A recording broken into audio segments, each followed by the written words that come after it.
They left her alone, her clan, her people, her own blood under the cold moon's Acritus. She lay unmoving, her lower body crushed her delicate glass-like wings, cracked her tendrils, numb she couldn't even weep as her people turned their backs, and left her there to die. She wasn't useful anymore. She couldn't fly, couldn't work, couldn't contribute, and in their culture to be useless was to be disposable. The Talathai species was efficient, emotionless, beautiful, and cruel. They were tall, glowing, translucent, with eyes like frozen fire. Their society believed in genetic perfection, in contribution, in worth. Paralysis was a curse, not a challenge, and Elira had been cursed when that boulder fell during the quake, trapping her during the cave collapse. She had screamed at first, but then only whispered, then only breath, shallow gasps, then silence. She thought she would die there on that rock ledge, too weak to crawl, too broken to be seen, too insignificant to matter. She watched the twin moons drift across the sky over and over until hunger faded into numbness and thirst became a fading ache. Then one day the wind shifted, carrying strange scent smoke, not Talathai, not forest, something foreign, something warm. Boots! She heard boots.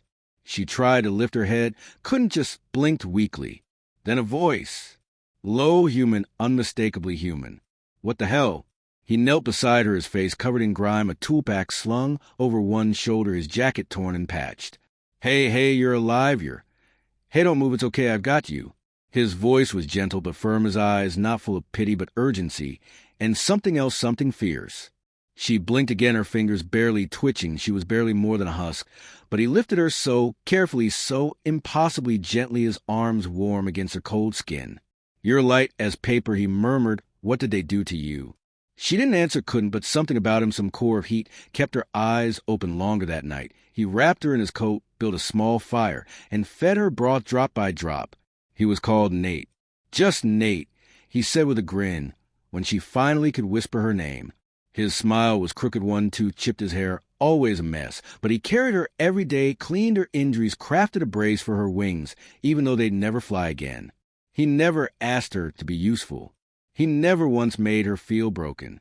In the first week, she cried silently, the tears streaking her pale cheeks. In the second week, she began to hum sometimes. When he cooked strange human food she couldn't eat yet, but liked the smell of. In the third week, he taught her to smile.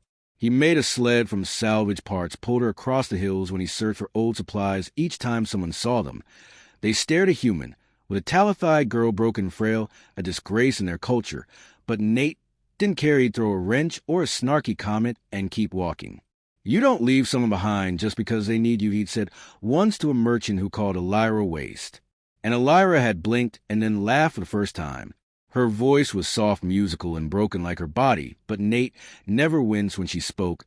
He listened, as if every word was a treasure.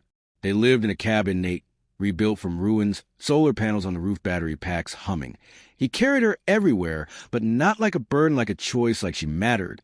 She asked him once why he hadn't left her like the others.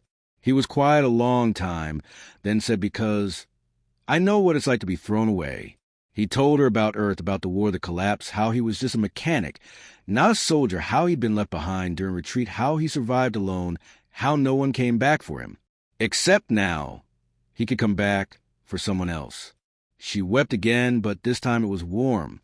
In time, Nate built her a wheelchair, something sleek, light, adapted for Talathai frame. She cried when she sat in it, when she moved on her own across their little home. He cheered like she won a marathon. Months passed, seasons shifted. Her skin became less pale, her mind brighter, her hands steadier. She learned to cook, draw, weave stories into songs. Nate listened every night as she sang their memories into melody. One day she wheeled to the hilltop and saw a Talathai patrol. Her people, they were shocked to see her not dead but alive, thriving. She watched them with cool eyes as they approached. They spoke in clipped tones, demanded to know who helped her, why she hadn't been returned to the colony. She said, I am not yours anymore. They recoiled. Nate stood beside her, hand on her shoulder, calm but firm. She said, he saved me when you left me. They scoffed, told her a human's help was charity. She said, no, it was love. They left. She never saw them again. Nate asked afterward what she meant. She turned her chair, looked up at him, and said, because you saw me not as broken, but as whole. He flushed, looked away, mumbled something about dust in his eye. She took his hand, delicate clawed fingers curling around his, and said, I love you too. They built a new life in that cabin. She never flew again, but she danced with her voice, with her hands, with laughter that filled the walls. He taught her human games. She taught him Talathai riddles. She painted the stars. He fixed broken parts. They grew old together in a world that had no place for either, but they carved their own corner where love was not utility, but choice. And when she finally passed many years later, he buried her beneath the twin moons on the hill where he found her and planted a tree with silver leaves and violet blossoms, a marker of the moment when one human heart proved stronger than a cold world. And somewhere beyond in the stories, she once sang a lyra dance in starlight, never broken, never alone.